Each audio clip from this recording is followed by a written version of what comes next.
नमस्कार। क्या आप यूजीसी बिल का विरोध कर रहे हैं? आप सवर्ण हैं? सवर्ण होने के नाते ये विरोध कर रहे हैं? नहीं, मैं सवर्ण हूं और मैं इस यूजीसी बिल का स्वागत और समर्थन करता हूं। क्यों करता हूं, ये वीडियो में आप लास्ट तक देखिए, तब आपको पता चलेगा। यूजीसी यूनिवर्सिटी ग्रांट्स कमीशन देश की उच्च शिक्षा को दिशा देने वाला संवैधानिक निकाय यानी एक संस्था है। लेकिन आज वही यूजीसी संस्था देश के सामने एक ऐसे सवाल के रूप में खड़ा है जो सिर्फ शिक्षा से नहीं, सामाजिक संतुलन और संवैधानिक भावना से भी जुड़ा है। आज बहस शिक्षा की गुणवत्ता पर नहीं हो रही है, बहस सामान्य वर्ग, ओबीसी वर्ग और अनुसूचित वर्गों को आमने सामने खड़ा करने पर आ गई है। यह स्थिति अपने आप पैदा नहीं हुई, इसे किसी ने सोचा, किसी ने लिखा, किसी ने मंजूरी दी और किसी की सलाह पर, किसी के इशारे पर यह यूजीसी बिल लाया गया और लागू किया गया।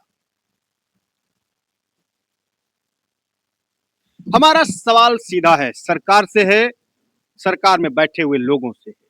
आखिर वह मांग किसने रखी थी जिसने यूजीसी को सुधार की संस्था में विवाद का केंद्र बना दिया?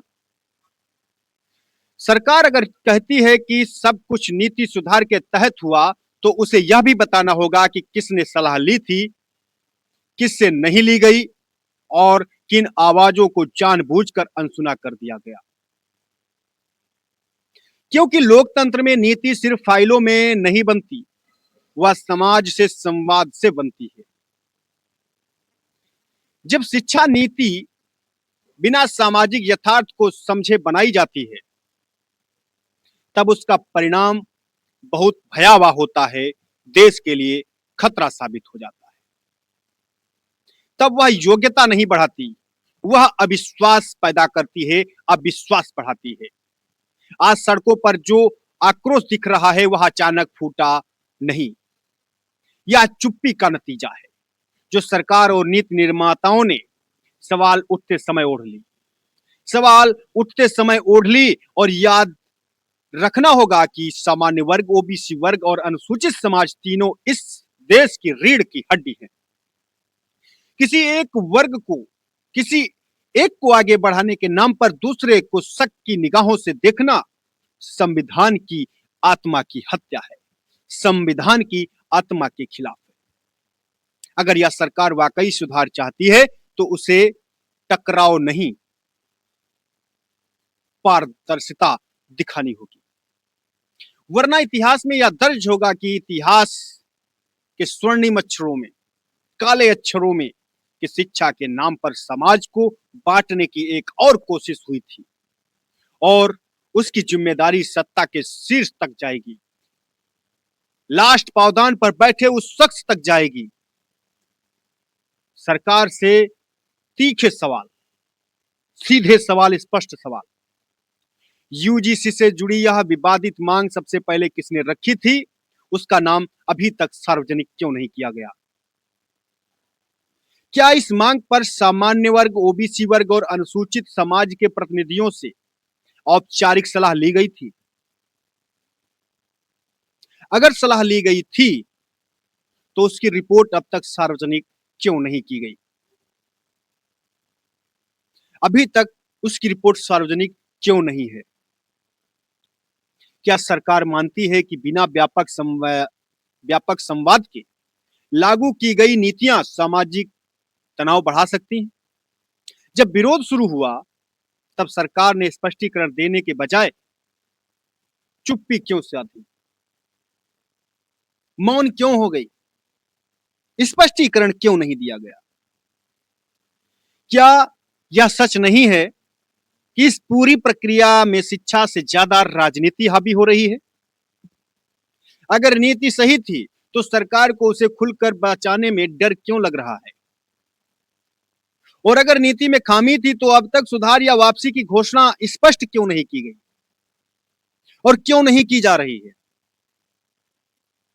यह लड़ाई किसी वर्ग की नहीं है, यह लड़ाई यह लड़ाई शिक्षा को जोड़ने का माध्यम बनाए रखने की है। सरकार को तय करना होगा क्या वह सवालों का सामना करेगी या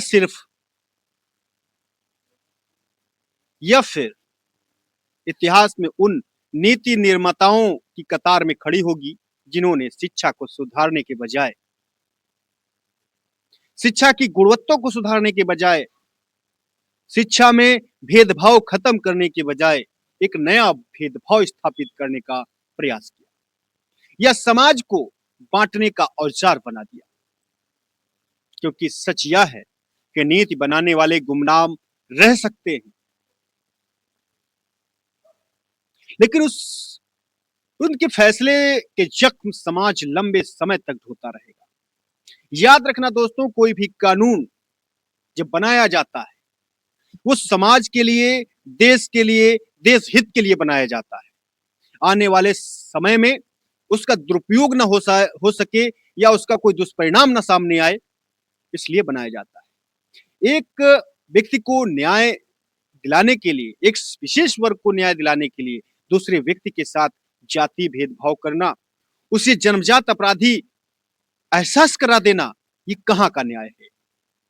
और मैंने कहा था वीडियो की शुरुआत में, मैं इस यूजीसी बिल का समर्थन करता हूं। मैं इस यूजीसी बिल का विरोध कतई नहीं करूंगा यदि हमारी 3 मांगों को स्वीकार कर लिया जाए।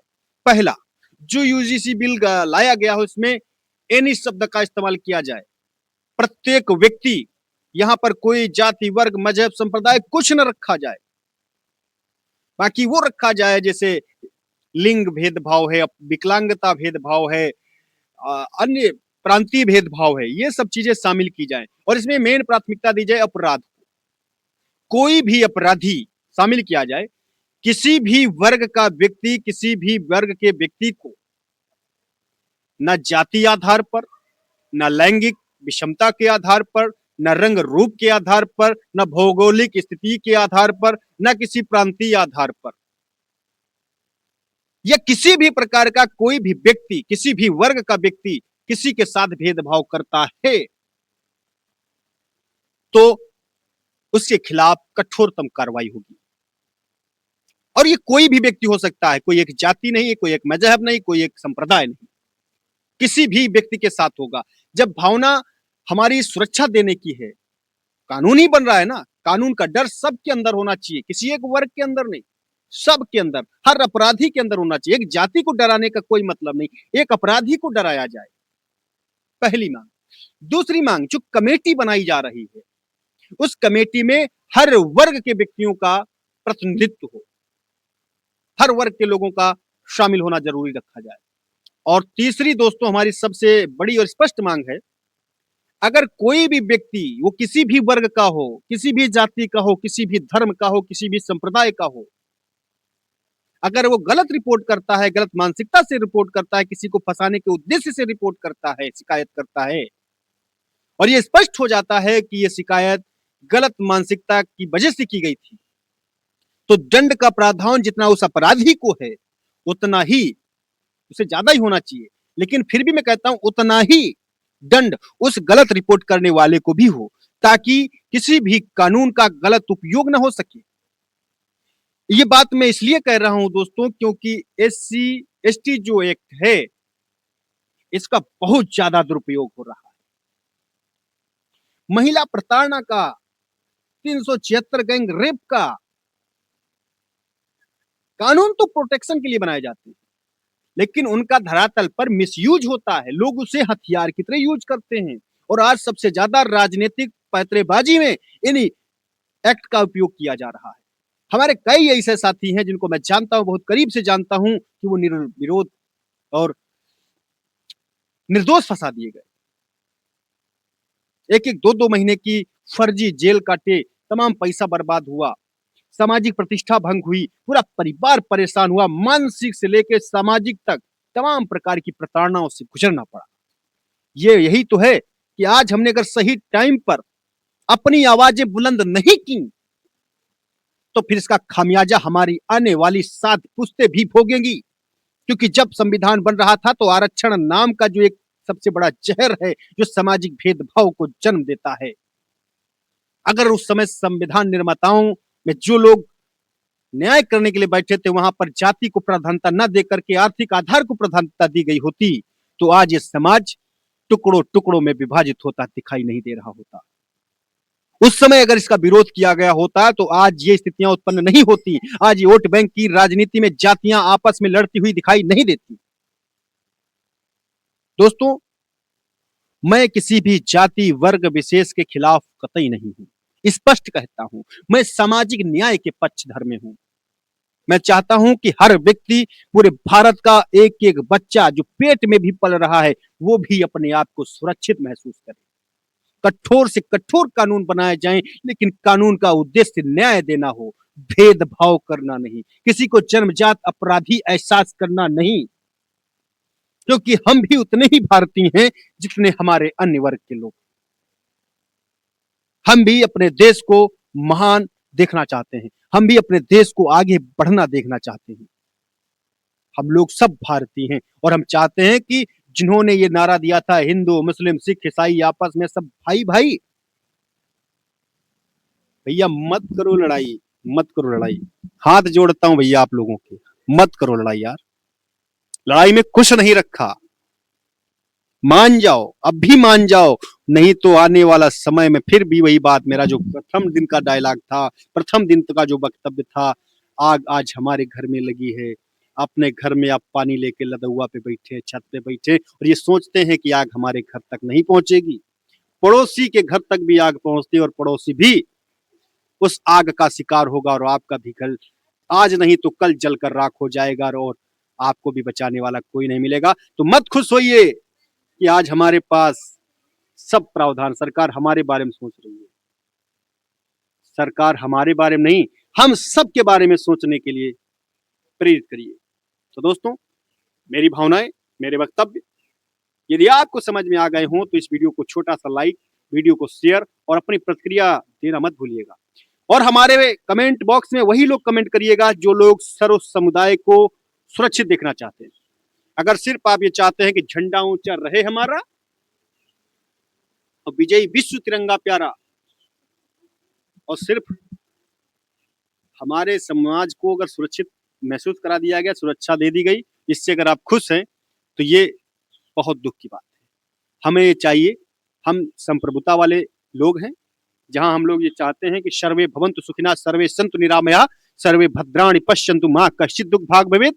ऐसी भावना के साथ हम लोग सिर्फ सोचते हैं, हम सोचते हैं, हम माने मैं, श्रवण, सभी लोग पूरे संसार को सुखी देखना चाहते हैं यार। आप भी इसी भावना को आगे बढ़ाइए। क्या रखा है आपसी लड़ाई में? भाईचारा को बढ़ाइए, मित्रता को प्रगाढ़ बनाइए।